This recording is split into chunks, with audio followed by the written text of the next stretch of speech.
Indeed, the security agencies should be commended for the effective collaboration to ensure that the region remains peaceful. I am happy to report that data and statistics show that the Bono region was among the three most peaceful regions in Ghana. This morning, so the time that we close, almost every 2 3 hours, we should be able to have some for help. I'm aging, it was a subtle insecurity situation which members are not mindful of. The emerging situation is the information espionage for malicious intentions by scrupulous individuals against our various officers in general and some key staff in particular. Accordingly, we must therefore be mindful to safeguard documentation in our various offices. Additionally, I wish to also advise members to beware of visitors or clients who come to our offices to assess service delivery. These visitors or clients may come with sophisticated communication gadgets for their activities which may be unknown to us as officers manning the office. Honorable Justina Owusubanahene Eyebono Mantamimu Swafo. Ono nyamfo Andrews Bediako eneda German anafo kropono ano. Owura yi etufo na futuo no wamfa mfa ba bia se wono ani nuanom a wone da kropon ene mansina hodo ano na wode sa futuo yi ede ma won. Owura yi kiremu a nansan woto ani ahwe mansina ni kropon ahodo mu a obehwe no na asomasi aba. Ni mfie mienu miensa ena ya obedi ye no na wo hye dwumadi asurunku bi ase. Wo hwe dwumadi no ebebo amansan pa nanso ofoforo bedura o ade aweyi enyem na me hye ase me nso me de anhwe amekotoa so kra na mkowi a yebeka se nipa asomasi na ye nti ye momidi emata ho saa ne man ama eye dwumadi ahodo bebre no anka de mfa so bebre adehye ewe ye mansini ne ekropon ahodo mu no ne nyina aka wiram ama oman eka na yebo na we na orumnyamfo ando bedi akokire mu a otu ne nuanom fo se nayi okona akoto se unua bi ana obi ahye dwumadi afufuro bi ase a esa woto aso na wuwie na de mfa so ebre adehye a wonti wode sa dwumadi no eba sa akropon anase mansini no emu opani kiremu a eduru ba bia na sabe akoya amanyosam kokwase eye party ena hye ase na me bayi me na me mawie ne mfa animonyam no nkoma no da bi ene ya me de amenye ne sa me so me hye me de afufura ase ti obewura mantam bi mu no obewura mansini bi mu no na kire se aye sina mo bebre ne nyina nso eye ka ya hye ase ya nwie ne nti eka ye bo ho nyina no na akwati adehye a ewo sa amantam na se kropon no emu wei ene wo kiremu a abraduru se mansini ni kropon ahodo no akratefo ewo mu no muyi amanyosam afiri mu eba mpuntuo ne ho sansam no a yenyi sa ne nyina mfiri mu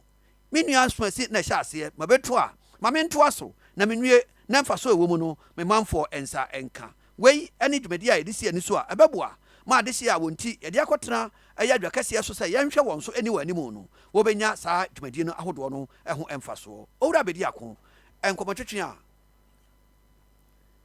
yeguso a yehwe senke benya yewura bedi akone no na yede abremu wenya no yedie na yebekọ anim e wakase boyi emu Abusia wodi ya chi abra ye Facebook ne so na bo Sompa 98.9 FM. Sompa 98.9 FM na hwade biom. Anadai nananom ahemfo ne ahema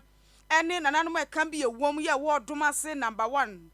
Wo matran konwa asase ne so nyina kan wo ho bomu. Ena nananom si mu efro hyen no se ye kọ baabi aban esia yarsabian watri di se agenda 111 ne akohwesen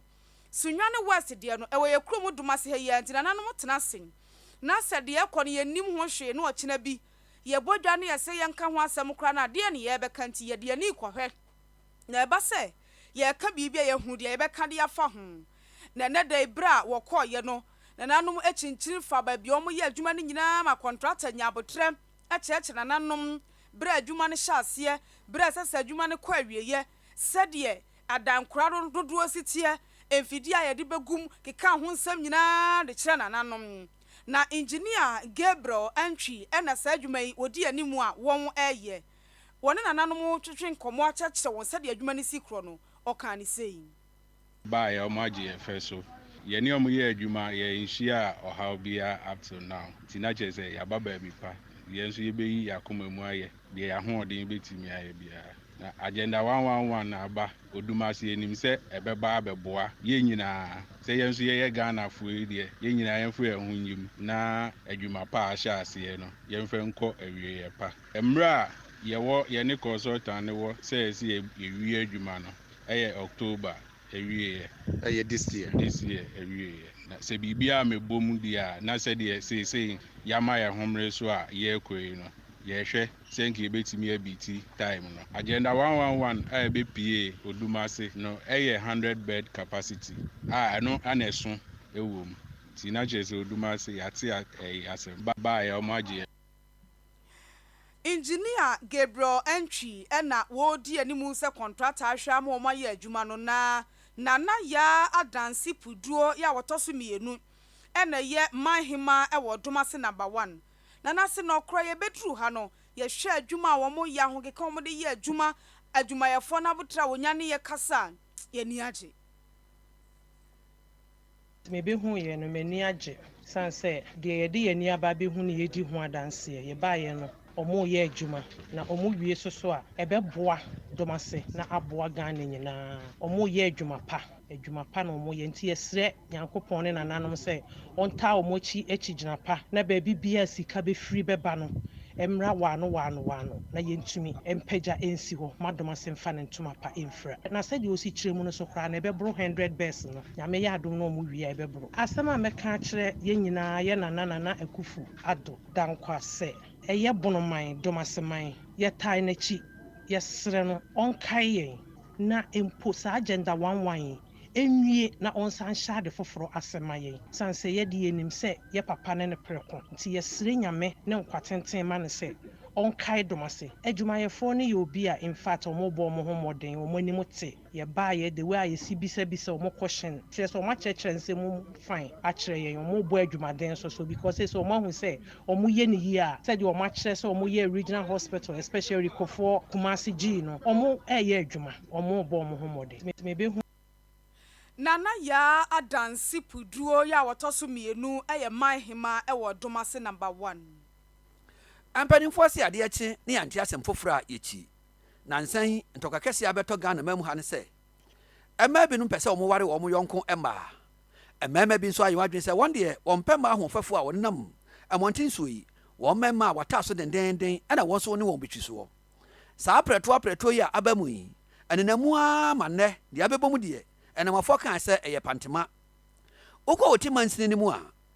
bɛrima bi a yɛfrɛ no atakwaku ɔnya mfie 23 na ɔne na wɔtena ase adwene ho a na kuro a yɛfrɛ hɔ kente ɔse ɔne deɛ ɛma yɛ wɔ kurom hɔ no ɔmpɛ bi wɔne mmarima nso ani twaka biara na mmom mpɔnkye paa ɛna ɔne wɔn ɛbɛyɛ adwuma na wei ɛna mesrɛ wo saa no awia yi tomirika na wode ɛbrɛ yɛ Facebook hɔ na bɛhwɛ bɛhwɛ w'ani so adeɛ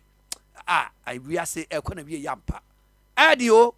mesrɛ wo wode kɔ Sompa yɛ Facebook hɔ na kɔhwɛ nneɛma a ɛkɔ so wɔ hɔ wobɛgya tumi sɛ ampa awiase no na wie ya ɛna aba no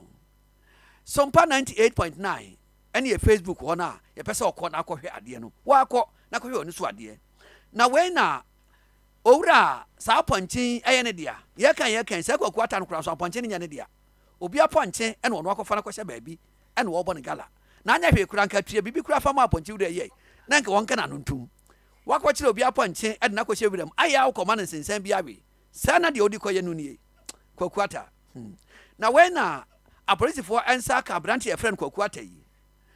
owura Lawson Late ɛyɛ polisi pani a ɛnkwanta anaafoɔ command no ɔno ɛna wɔda no ɛnsantwerɛfa ne ɔpani atwitwe nkɔmmɔ na wɔkyerɛ mu a wei deɛ yɛde atifie ha o obi na ɔde n'ani kuratwa wisie kɔhuuyɛ ɛna ɔbɛbɔ yɛ amaneɛ na nyɛ obiara sɛ apɔnkye ne wura na ɛberɛ a Kwaku Ata kyerɛ apɔnkye a wɔde ne wura kɔ na hɔ no na papa yi n'ani di n'akyi kakrakra di ne ntɛntɛ ewura yi mene na te ha ɛne ebia na apɔnkye wanya bɔde ho no bi wanya nsensan bi wɔde kɔma na awie sɛ de bɛyɛ amaboa bɛyɛ kɛseɛ afei deɛ ɔgoduru yɛ a na Kwaku Ata na ato ahyɛ apɔnkye so a ɛsɛw ɛne yɛnya asɛm papa na wei ɛna ɔkɔba polisifoɔ ama no yɛ yɛkasa yi yakɔ sɔ Kwaku Ata mu yɛsɔ no mu no wɔsɛ o menim ho hwee biribi sa koraa deɛ menyɛ anasɛ wɔ koraa deɛ yɛ musuo menyɛ bi da nti mekasa deɛ Kwaku Ata yɛde no akɔsie apolisifoɔ kuku mu a mpanimfoɔ ɛwɔ ɛyɛ nkwanta mansini no polisi atenayɛ ɛyɛ nhwɛmu ɛde pɛn ɛsi krata so twɛntwɛnsɛm bi sɛ daakye biara no ɛnkyɛ yɛde no bɛgyina adaka mu na mmerɛ bi a ɛwɔ Ghana no mmara no ɛne no adi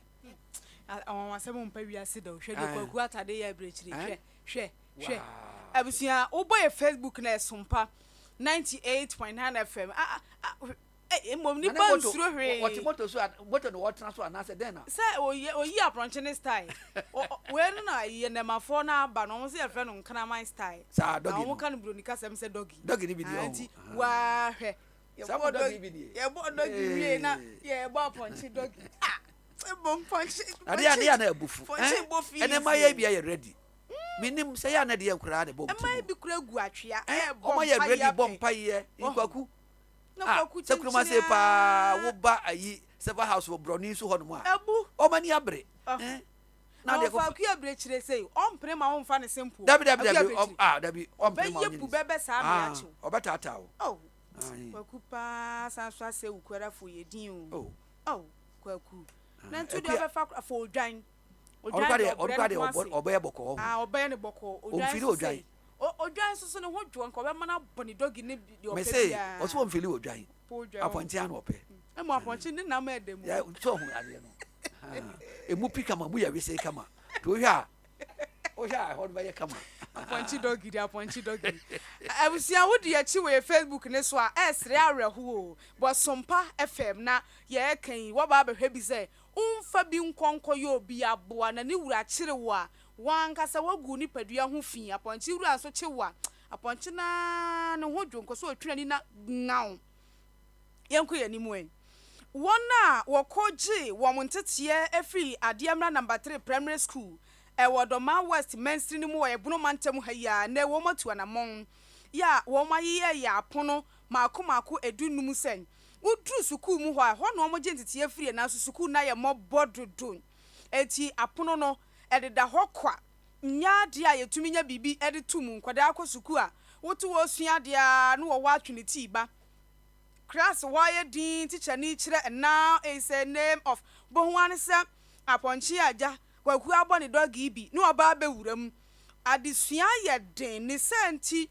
na wo ma agentete awie fa suku ni mu akeka won ho abomu a wo makwa akotu anamon atoto apono sen yemfa toto suku na dan nyina no eku eka won ho bomu yi de wodi wo nanim se president Yorua Eric Akogo woni Sompa kase bo edi nkomo sei Bibedu are in fact me wura ho yie me wura ho papa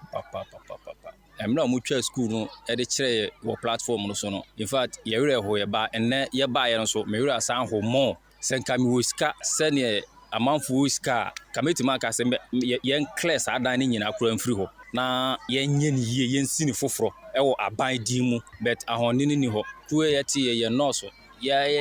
ya dodo abe nipa 30 14 but ya boy ho modern bia adidin to boa deals nkakra ya boa no ye number 5000 6000 plus na ye hwe se o se ye di bibi me o se ye ma school ni ye fese na aban de besi ho na tie fese no ye beye ama school no agina na so biom ama school na ye kra behwe na aso nipa ani so bia school no di yakudu enti a yaba yachi se yaba beboa na yabo school no na fe baby o se school no du na yeboa na ohawa wo ho no efiri o ma aban so komu ha ne kakra no yeso yebeye enti ku no yete se yede boa school no ti mesre adofo no mu a omo so omo wie school a yemfa mo se wo wie mfie ba ni wo ho ni na yebesre se ense besre adofo no se omo so meka ho na school no enu baby o se edu enu achi badwam kasamafo de ma ekuo no Yorua Adama Aziz Osai assemblyman wade ma number 2 3 ho eno se awofo nyina meboa suku mu ho so epono ya ye de aba betoto edan na no wo mu hweso yi